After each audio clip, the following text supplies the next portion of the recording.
last I knew you read 12 newspapers a day. What's going to go on in California on a very micro level? California, the question is what's going to go on in California. There has been a time in the past when states have actually filed for bankruptcy. I think there's a fair chance that California will be very close to default. I can't imagine the government allowing California to go under. I think the Bernanke Fed and so will do what they always do, and that is come in and save California with money. I don't think they'll let California go under. Yes, sir. You say you believe that there's going to be an impending bear market. When do you believe this bear market will commence?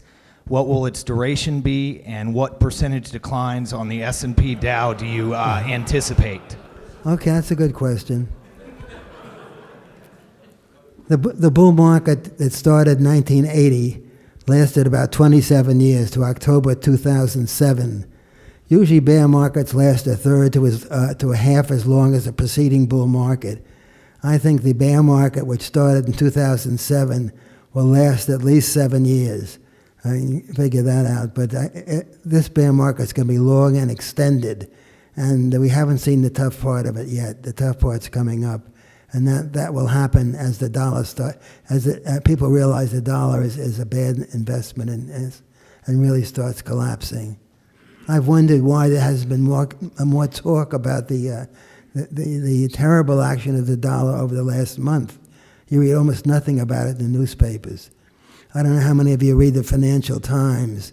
If you really want to know what's going on, you have to read the Financial Times, which I think is considerably better than the Wall Street Journal. By the way, with gold going to new all-time highs, it's amazing how little we read about it.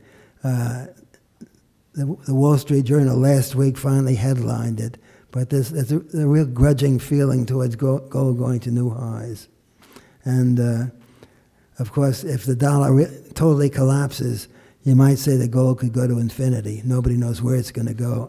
I think we're going to see a panic out of dollars coming up, and that will equate with gold blowing off on the upside. Richard, I've been reading you for 2 decades now, Yeah. and I get the feeling that the amount that you say people should be invested in gold is somewhat tailored with your sense of not wanting to recommend more than most people would think would be prudent. What is your real feeling as how much of a percentage of your assets should be put into gold and silver? Yeah, the question is how much gold. The question, do you want to be a gold bug or do you want to be a dollar bug? My own feeling is I'd feel much better holding everything I have in gold, plus real estate, plus my 3 dogs. I prefer holding it all in gold, and I argue with my wife about that all the time. That's why I call her a dollar bug. Holding dollars means holding a depreciating asset, and I feel safer with gold. The good part about gold is it can't go bankrupt. It can't be it's nobody else's legitimate claim against it, and it's very hard to manipulate because it's international. I know the Fed would love to manipulate gold, but they can't control it because it's traded all over the world every hour of the day and night. So if I had to make a decision between all my money in gold or all my money in, say, 50% gold and 50% dollars, I'd pick gold. Richard, I've got a question. When you used to speak at the New Orleans conference, I remember back in the day when I ran the New Orleans conference, you were, everybody at a certain point in 1978, 1979, of course, everybody was very, very bullish on gold, and a lot of analysts were saying that gold's going to go to $3,000 or $4,000 or $5,000, and then everybody woke up in 1980, and of course it was the end of the show. Do you see anything? What do you see that could actually change your view about? I don't know. Is it the dollar? Is it gold? I mean, what could we miss in terms of a turn in the road here that Well, caused actually, gold to go down? back in the late 70s, in 1980, gold was going up basically on the idea of inflation. I think right now gold is going up as it opposes the dollar. There's a big difference. When Volcker killed inflation, gold collapsed after 1980. But now it's a different story. The background of the rise in gold now, I think, is the decline in the dollar. I don't think it has anything to do with inflation. And you can see it any time the dollar has a little rally, gold will back off or go sideways. Anytime the dollar gets whacked, you'll see it go up $8 to $10. So there's a big difference between what's happening now and what happened in the late 70s. And as I say, to me, the big picture is that finally this bull market's going to go speculative. It's going to blow its top. That'll correspond with a panic out of dollars, which I see coming up.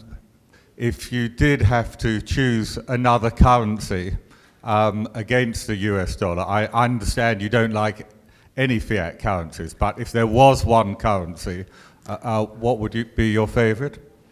Well, the direct competitor with the US dollar now, of course, is the euro. And what we're really seeing now is a seesaw between the dollar and the euro has been strengthening recently. I think ultimately the currency is going to be the Chinese renminbi. And China's policy now, China is now the world's biggest producer of gold, and China has a very small reserve. China's reserves of gold against their position is about 1.5%.